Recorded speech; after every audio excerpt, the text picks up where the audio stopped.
So welcome everyone to this new SIPTA seminars, the March seminar, and today we are quite happy to have Barbara Vantaggi. Or do you say in Italian? Sorry, my Italian is very bad, Barbara. Vantaggi? Vantaggi. Vantaggi. So coming to the talk of today, I'm very happy to introduce Barbara Vantaggi. So Barbara Vantaggi is a full professor at La Sapienza in Rome, so also a very beautiful city. And Barbara, I think we know each other for quite some time now, and Barbara is very well known for contribution to the foundations both of probabilities, of imprecise probabilities, of possibility theory. So she has a lot of contribution into the study of coherence, into the study of the logic of imprecise probabilities, some works on statistical matching as well, so another interesting topic. And I would say that she's also interested in things that touches upon financial mathematics. So here, this talk is about this, I would say, and you correct me, Barbara, if I'm wrong, but it's about combining the kind of models we use in imprecise probabilities with problems that you can meet in financial mathematics, for instance. And Barbara is also, of course, given all these contributions, she has a number of important positions. She's, for example, editorial members of two of the most important journals for imprecise probabilities, which are Physics and System or IJAR. So I can only give her the floor to explain to us what is dynamic Choquet pricing rules for beta spreads under Dempster-Shafer theory. So thank you, Barbara, for having accepted to give this talk. We are, well, at least I'm excited to hear about it, especially as I work with body functions. So I now give you the floor, and whenever you want. Good morning to everybody, and thank you very much for this kind invitation. Today we will make a bridge between imprecise models and mathematical finance for some models in discrete setting. So first of all, okay, just a moment. Okay. I want just to present that this paper is a collaboration with Davide Petturiti and Andrea Cinfrignini.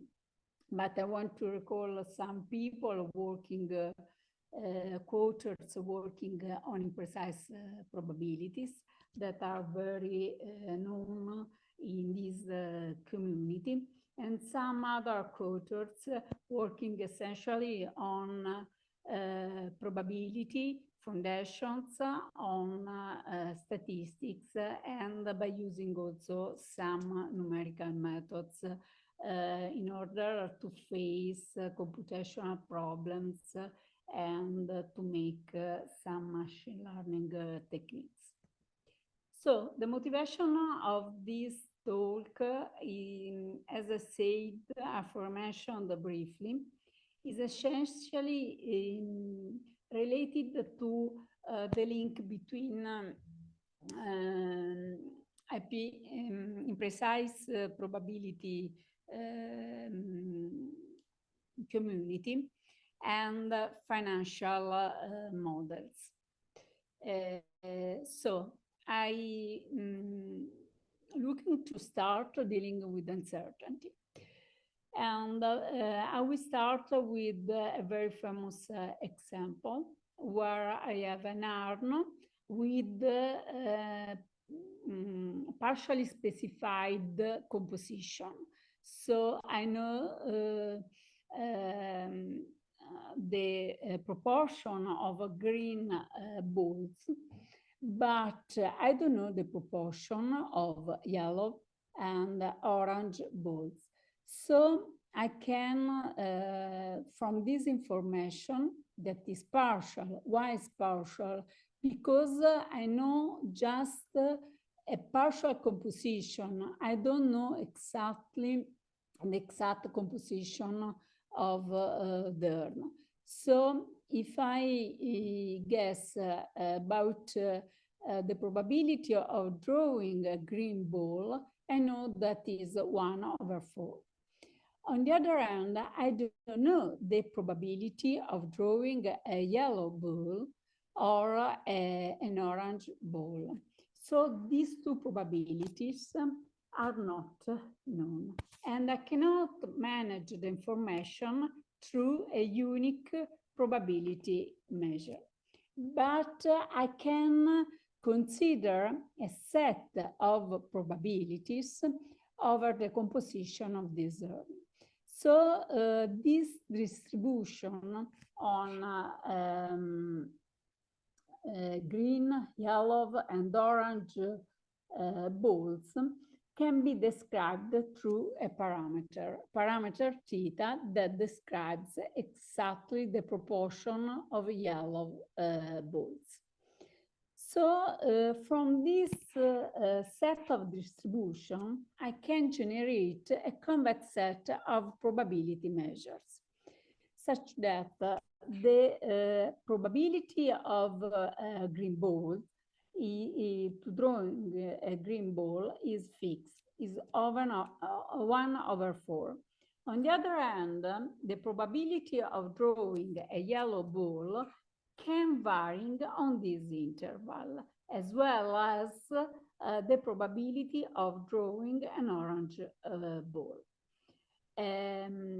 Also, these two other probabilities of drawing a green ball or yellow one is varying between these extremes. And the 1/4 is obtained exactly when theta is equal to 0. Otherwise, I can get the highest value 1 when exactly theta is equal to 3/4. So I can get all this interval of probabilities. But now I'm working with what is called the lower envelope of this, the lower envelope of the probability measures generated by these distributions. So I can get, in this case, a lower probability. And actually, this lower probability in this specific example is just an inner measure. Why is an inner measure? Because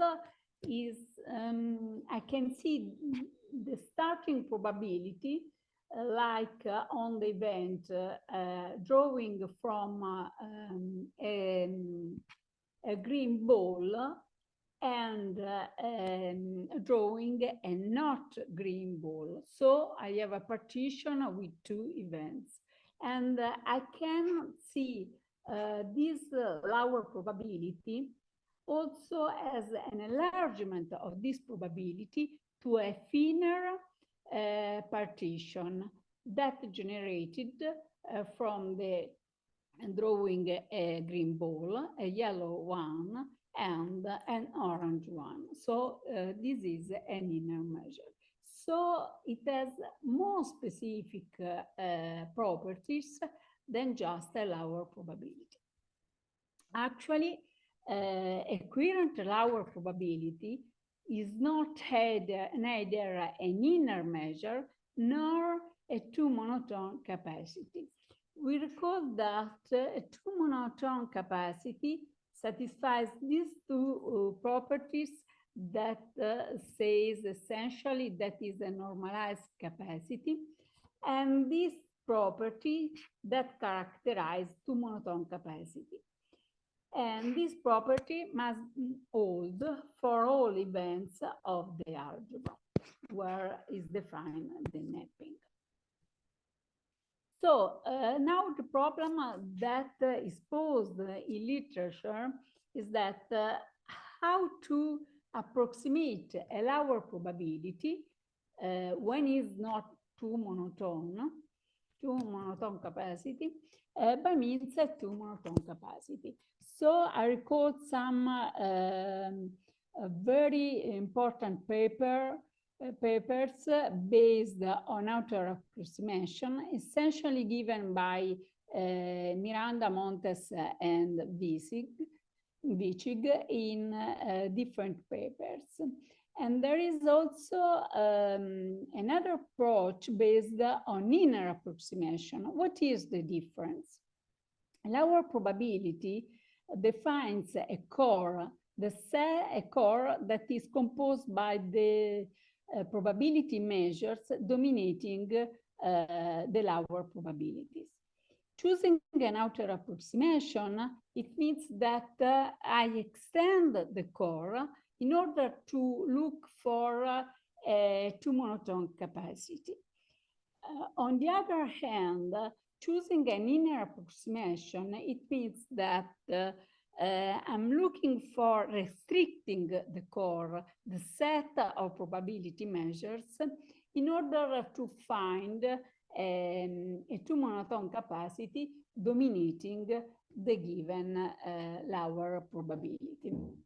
So starting from this paper of Miranda, Montes, and Vichig, we established some results, essentially starting from economic and financial problems and using these results based essentially inner approximations. Now, we focus in this talk essentially to explain the role of the theory of imprecise probabilities in financial market. Why this? Essentially, the hypotheses of financial market models are based on absence of frictions. What means?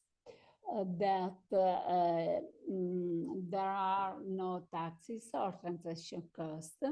The securities are infinitely divisible, and there are unlimited short sale. And this hypothesis implies that selling and buying prices of securities coincide. So now the problem is this hypothesis of absence of frictions is realistic. We'll see in few minutes that this hypothesis is just a mathematical hypothesis to build some models. However, in the market, these selling and buying prices do not coincide. Another feature of the hypothesis is that the agents are profit maximizer. And the classical theory of financial models are based on no arbitrage principle. So that means that absence of frictions implies that prices can be represented through a conditional linear operator relying on martingale theory. A classical binomial market model, that is the simplest one, is based on a bond that is just a deterministic variable varying in this way in the time.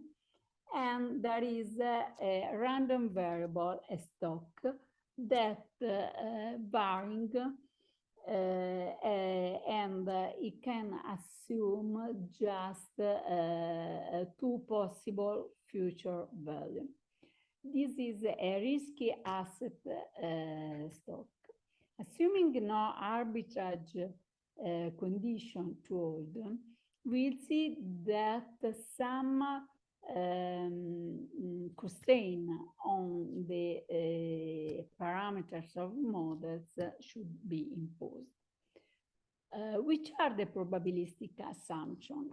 The probabilistic assumptions are that the ratio of the stock at time t over the time t minus 1 are independent and identically random variables. And they can take just two values that represent when the stock go up and when the stock go down. And the distribution is defined by starting from the parameter of the probability BU. So it's assumed that U is greater than D and both are greater than 0. No arbitrage condition implies that these constraints. That means that U must be greater than 1 plus R, where R is defined to for the evolution of the bond. That must be this quantity greater than D. This model is forms a complete model, and this implies that there is a unique equivalent martingale measure that allows to compute no arbitrage prices as discounted expectation. So everything is based on martingale theory, and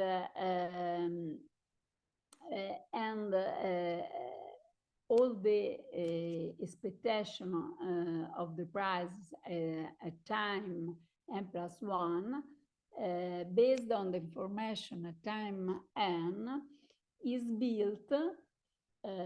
When we say discount, it means that we divide for the quantity 1 plus R and gives just the price at time n. So by means of conditional expectation, by means of an artificial probability that is absolutely continuous,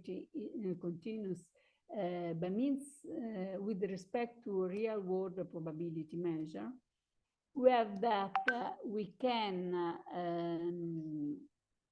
evaluate the prices at any time by means of this equivalent martingale theory.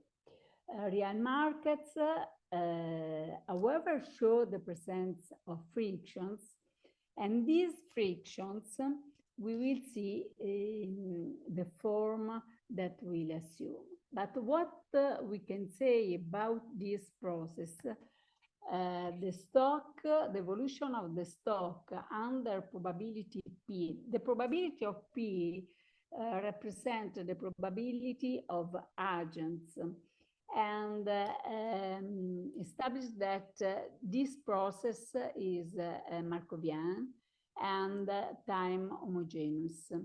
And furthermore, we have that the probability transition over t-step time are given by binomial distribution with parameters exactly BU. And the process under the risk-free neutral P hat is again a time homogeneous, and these probabilities are described by means of this probability BU hat that is given by this parameter.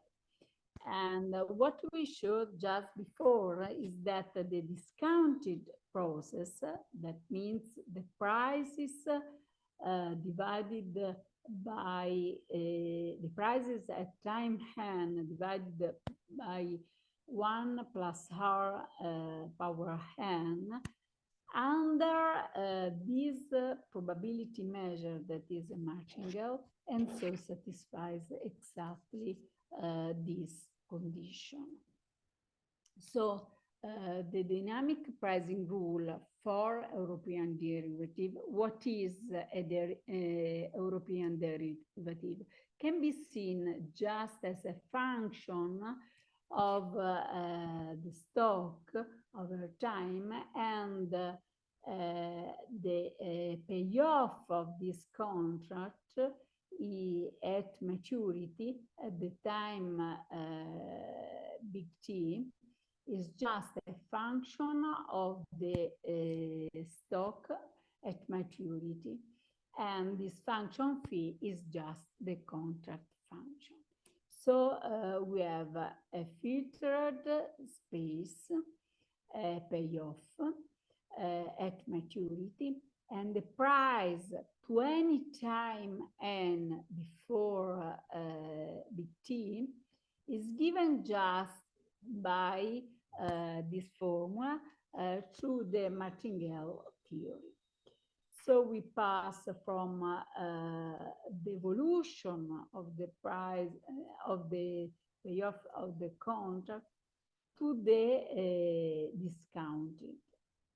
So we have the martingale representation under the free risk probability P over F, and we can have just this in the classical theory.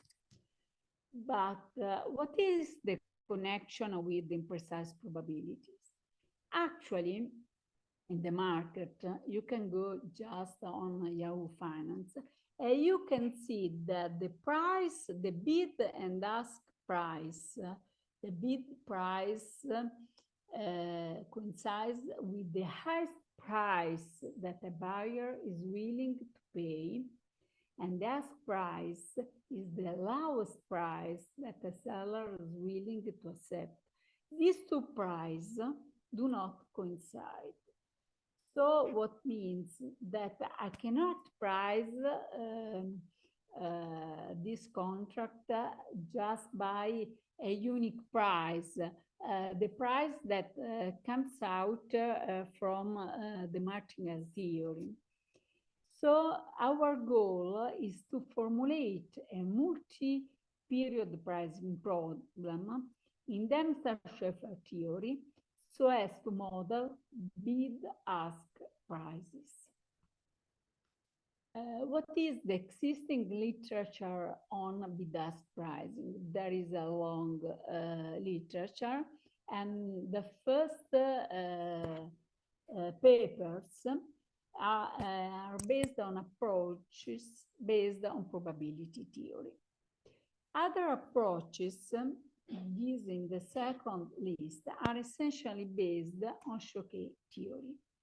Essentially, the first part of these papers are based on Choquet theory, but are static models. So the problem, what is? All models on single period case. Why? Because we need to use some theory of stochastic process that are based on imprecise stochastic process. So the last two papers with Petturiti, but also the paper with Cinfrignini, are focused essentially on applying imprecise stochastic process to this kind of problems. However, there is a long debate in literature about imprecise stochastic processes. And I cite just few papers on this long literature. What is the difference between these papers and what we are looking to propose? We are looking to propose a theory of stochastic processes under imprecise probability that are based on belief functions. So why this limitation, we can say? The motivation is essentially based on simplicity and to give some models that can have a behavior and can be described with a few parameters. So now we give an overview of what I'm presenting in the following. I present some specific theory on Dempster-Shafer theory to introduce belief function. And then we introduce Dempster-Shafer multiplicative binomial processes that are just the generalization of classical multiplicative binomial processes. And by means of this theory, we are going to provide a dynamic Lauer pricing rule.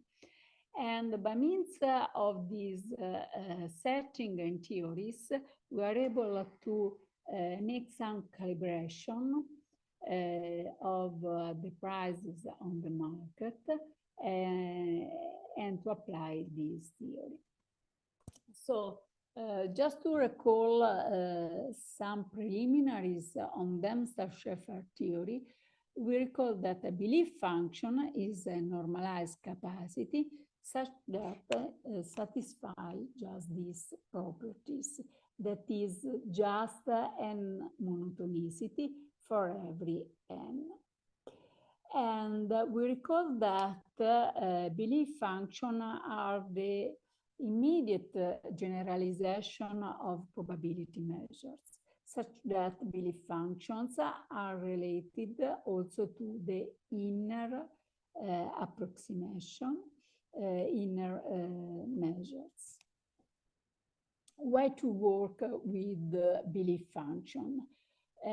Because they are non-additive uncertainty measure, closest to probability measures, and every belief function can be seen as the lower envelope of a closed and convex set of probability measures, the probability measures that dominates the belief functions. So we can have also the representation of belief functions by means of the core and extremal extremes of this convex set by means of a finite set of probability measures, because we are in a finite setting. What is the corresponding operator that is the analogous of expectation is Choquet expectation. A Choquet expectation gives out to the lower and upper expectation when the probabilities are varying on the core of belief function in this way. And we can see by means of duality also the maximum of expectation operator with the probability varying on the core. So we can have by means of Choquet expectation lower and upper expectations. We can give a very simple example. If we have 3 points, we can have the triangle is the simplex over these 3 points, and the points on the triangle are is composed by the probabilities measures distributions over these 3 points. If we restrict, for example, on this hexagon, we have the core, and this core corresponds to a convex set of probabilities. In this case, the lower envelope gives out to a belief functions. And we can compute for this variable that assumes these three values over these 3 points, a lower expectation and an upper expectation, as we introduced just before. Now, the main problem that we need to face, first of all, of speaking about stochastic processes, is the choice of conditioning rule. Because the choice of conditioning rule has a direct impact on the computations. In the following, we will adopt conditioning rule that is known as product or geometric, and is based on the paper of Supes and Zanotti. And in the terminology of Didier Dubois, this choice of condition rule can be seen as a focusing on the event H with respect to we are conditioning. So if we are thinking on the processes, is based on focusing what happens till time n. That means the information available at time n. And so we can see that by means of this conditioning rule, we can have that the transition probability, the conditional measure is a belief function, and for every h, the belief function has a core. And we can have that Choquet expectation with respect to this conditional belief consists on the lower expectation with respect to the probability on the core of this conditional measure. So what I want to stress that this is not the only choice we can have, but we can have other choices. For example, Dempster-Shafer rule or the Bayesian rule that goes back to the theory of Wally and had been introduced also by means of Fagin and Alpern. But why we are basing our next result on product rule? Our choice derives from a comparison we made in a previous paper with Giulianella Coletti and Davide Petturiti, and shows that Choquet expectation by means of this conditioning rule that is geometric one dominates the Bayesian one. So we have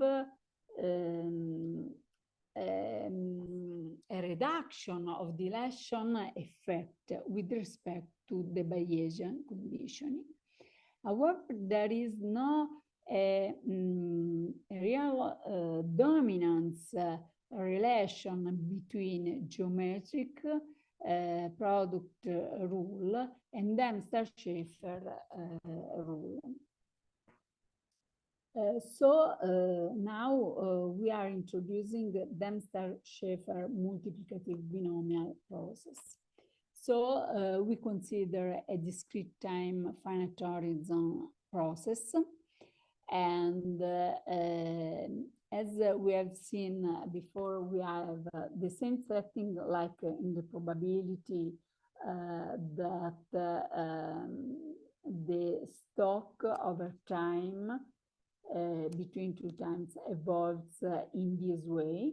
I can go up and down with non-negative parameters u and d.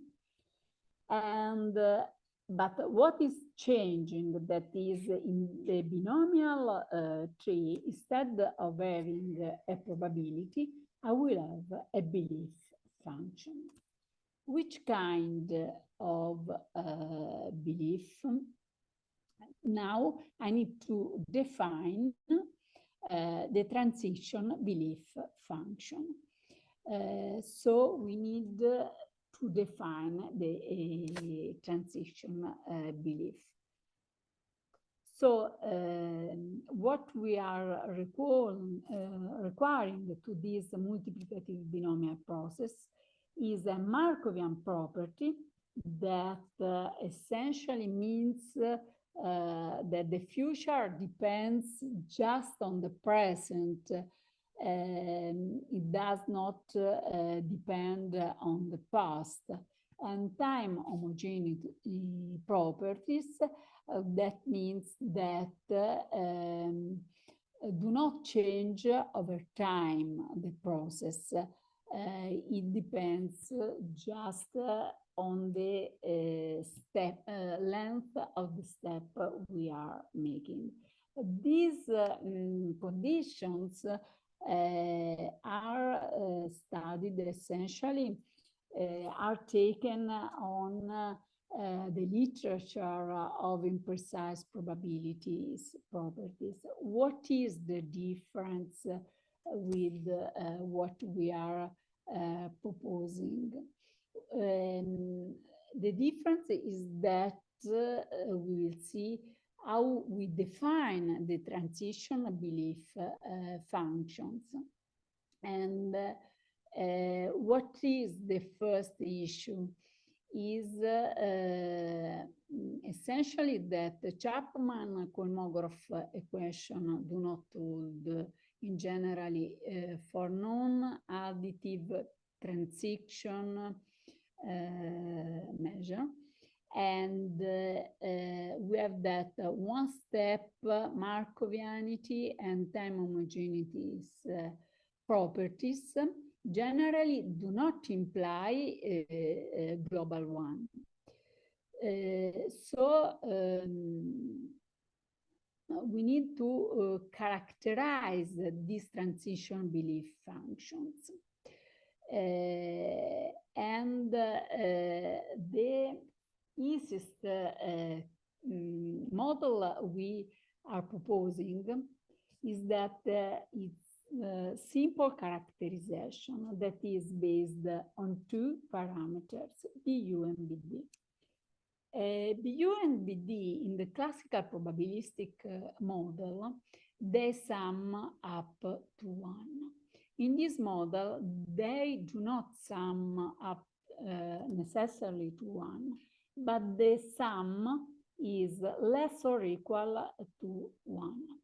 We will see that this gives out to an interpretation because it's like I can go up with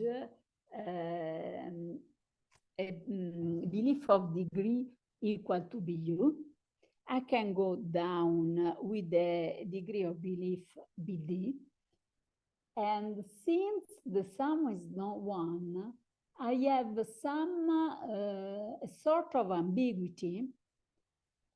So the rest, 1 minus BU minus BD, is like the parameter that says how much I'm ambiguous on this model.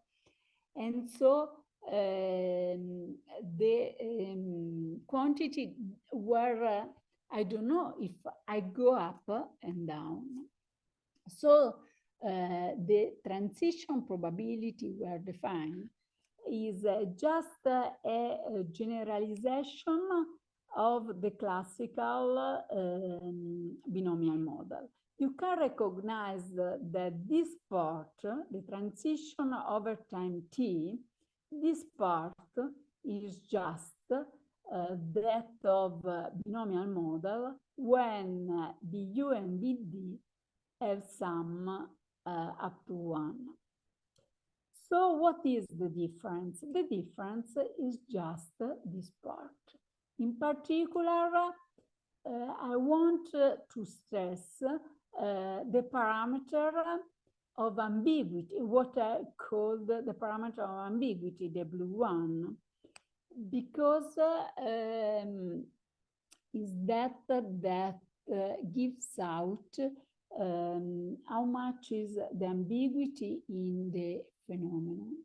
And these weights are the weights of partial trajectory with decreasing length starting from the node S1, supporting the evidence of having a T-step states in the event A times where I am. So these are the transition belief function, and they are able to build a belief function on the filtration. What we prove that there exists a belief function agreeing with this transition probability, and that this belief function is positive on any possible event of the algebra. So this hypothesis is very important for the application we want to address. This result guarantees the existence of a global model based on a belief function. So, since we introduced the Dempster-Shafer multiplicative binomial process, we are looking how to define an expectation over the variable defined on the space, and the operator is exactly the Choquet operator. This Choquet operator is positively homogeneous, monotone, comonotone additive, and translation invariant and super-additive. And furthermore satisfies completely monotonicity and is conditional constant. It means it satisfies these properties for every variable x that is measurable with respect to the information at time n. However, what a drawback of that is that we have the feature of the tower property in general. Passing from the time n to time n plus t, we don't have this equality, the tower property, but it can be different. So through this Choquet operator, we can also find the expectation, the Choquet expectation of every function over the random variable s at time n plus t, conditional to the information at time n. So we can find, we found this closed formula to find the Choquet expectation. We can see that we have this expression, and this expression is very simple when the function phi is monotone. We will call in the following Choquet martingale exactly the Choquet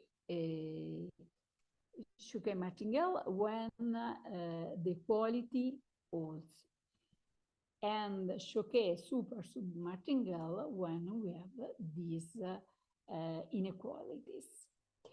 The above properties are called one step if the parameter t is equal to 1.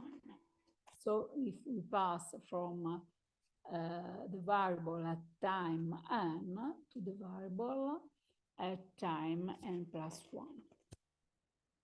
Why we are introducing also this operator? Because this operator allows us to give a dynamic lower pricing rule. So, as in the classical model, we have the bond, and we can do, so we have a deterministic process for the bond, and for the stochastic process, we have a lower price of a frictional stock that follows a Dempster-Shafer multiplicative binomial process. So in this setting, we give exactly an analogous of the theorem of change measure for belief function. So we pass from the subjective real world belief function versus an equivalent one-step martingale belief function that represent the free risk belief function. So from the process on the stock, we pass to the discounted process. And you can note that this is just the condition that gives out to the complete market. And this condition is necessary and sufficient to the existence of belief function equivalent to the belief need, the subject belief, such that the discounted process on the filter space satisfies the Dempster-Shafer multiplicative binomial process with that transition belief functions, and we have that the parameters are such that satisfies exactly these conditions, and we can see again the role of BU hat and BD hat. In particular, the last parameter is not just 1 minus BU hat, but is varying on this interval. And this is due to ambiguity. So we have that this discounted process is one-step Choquet martingale. So if I pass from time n to time n plus 1, I can require the equality. And it's in general for steps greater than 1, a Choquet super martingale. When is a Choquet martingale for any time? Just when are reduced to the classical multiplicative binomial process, when BD hat is equal to 1 minus BU hat. So what is one of the main features of this model is the simplicity, that I can describe all the model by means of two parameters, BU hat and BD hat. So how can we can define a dynamic lower pricing rule for European derivative? What is the European derivative? Is just a function over the stock, and the payoff at maturity is equal to this function over the stock at maturity. And the lower price is just that the Choquet operator of the discounted price, given information at time n. So we pass from the process to the discounted process, and the discounted process on the risk-neutral filtered belief space satisfies just these properties. Is the one Choquet martingale, one step. Is Choquet a super martingale when the step is greater than 1?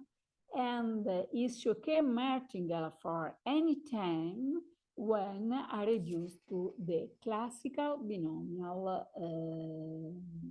multiplicative binomial model. So how I can get not just the lower price, also the upper price process. I can get it by means of duality, as I show you at the beginning. Furthermore, we prove that the lower price process is less or equal than the upper price process. Furthermore, if the function phi is non-decreasing, then the lower price does not depend on the choice of the parameter BD hat. And this, and furthermore, if the function is not increasing, then the upper price instead of the lower price, the upper price process does not depend on BD hat. This is a simplicity, and this is the result of duality of the operators. So we can show just an example to show you how to produce this model. We can consider the maturity that is given by 3. This is the parameter of our model. And we can consider just a contract, a put option that is given by the maximum between the struck prices minus the value of the stock at maturity and 0. And we can take this parameter BU hat equal to 0.6, and we can consider B hat D that can vary on this interval. And we can show in this picture just what happens to the values when BD hat is not, as in the case of classical multiplicative binomial models, but is equal to this value. That means we have an ambiguity that is 1 over 1000 in this case. And we can also study what is the effect of ambiguity on dispute. And we can see that there is just this function with respect to the varying the ambiguity, because we can have that B of D is equal 0.4 times epsilon, where epsilon is varying between 0 and 1. So epsilon is a degree of ambiguity, and we can see that the difference, so the spread, is a polynomial of degree equal to 3. So the graph is just this. But what we can say that we provide a generalization of avoiding the Dutch book condition and a generalization of non-arbitrage condition that is equivalent to the existence of a strictly positive belief, whose corresponding discount Choquet expectation function agrees with the lower price. Why is so important the positivity in this setting? The positivity is an issue for pricing. Why? Because assets with no negative and no null payoff should have positive lower price. So by means of partial resolving uncertainty principle introduced by Janet-Jaffray, we provide a normative justification of the dynamic lower pricing rule by referring to this notion of generalized no arbitrage condition, exactly based on this principle introduced by Janet-Jaffray. And furthermore, what arises that when we are working with the belief function and with Choquet operators based on belief functions, we assume that the agent adopts a systematically pessimistic behavior by considering the mean value of the random variable on the put or down situation when up or down is acquired as information. This allows us also to give a dynamic lower pricing rule, bringing to setting a coherent dynamic risk measure. And what arises that this risk measure is also time consistent. Now, I focus just very briefly on the market consistent calibration by giving that we can set the calibration focusing on optimization problem. And this is based on minimization of a squared error. The calibration is based on bid-ask prices of European coal and put options on stock. And in this example, we consider a stock meta. And we have that the functions, the call is just this, and the put option is just that, with the strike price like equal to k. The minimization procedure requires to solve essentially a constrained optimization problem, where the objective functions contains a maximum functions, because we have here the maximum functions. And we can see that the bid-ask prices evolve corresponding to the strike price.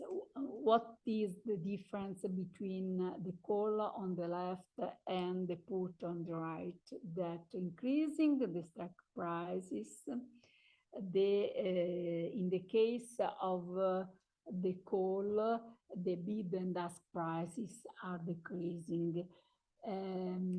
Instead, in the case of the put, they are increasing. And so when we calibrate the model, we have essentially three parameters, U, D, and B hat. And the optimization, the objective function is quadratic in this way, and these are the two constraints. The first one is related to the constraint that we have also in the classical probabilistic case. The second one derives in the case of, in this case, where there is ambiguity. So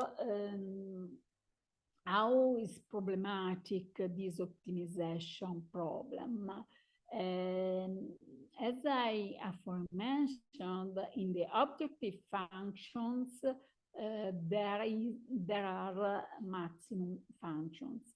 And so is linearization via binary variables is not so efficient, so computationally is not possible. So what we proposed is an optimization relying on particle swarm optimization. And so by means of a stochastic incomplete method. But furthermore, we make also another simplification by assuming that D is the inverse of U. This is typically used also in the probabilistic case. And this allows to study the minimization and the square error that depends just on two variables. So we have just this picture of these two values that depends on U and on BD at. And so we can see on the left the surface and on the right the corner line of square error. You can see in the right picture that there is a red part. The red part is the part where U and U violating these constraints given that BD must be less or equal that U minus BU and greater than 0. The blue point is just the minimizer. And I just want to show you that theoretical bid-ask prices, so the solid line, compared with the market B-dusk prices that are the points. How follow in this calibration? You can see this for the call, and this is on the put in this condition, varying the strike price, the evolution in this way. We can compare also varying the maturity and so on. I want just to conclude saying that this work is not, his research line is not finished yet, but what we give a nice parameterization of conditional Choquet expectation from our point of view. However, there is a lot of work to do, because a curiosity is to study the convergence of Dempster-Shafer multiplicative binomial process in a continuous time. And so to see the relation also with the imprecise probability stochastic models in continuous time. And for that, some weak convergence need to be studied. And the aim is to arrive to a sort of Black-Scholes model under ambiguity. And I think that in this setting, the imprecise probability community can have an effort based on some previously studies given, for example, by the group of Ghent. Thank you very much.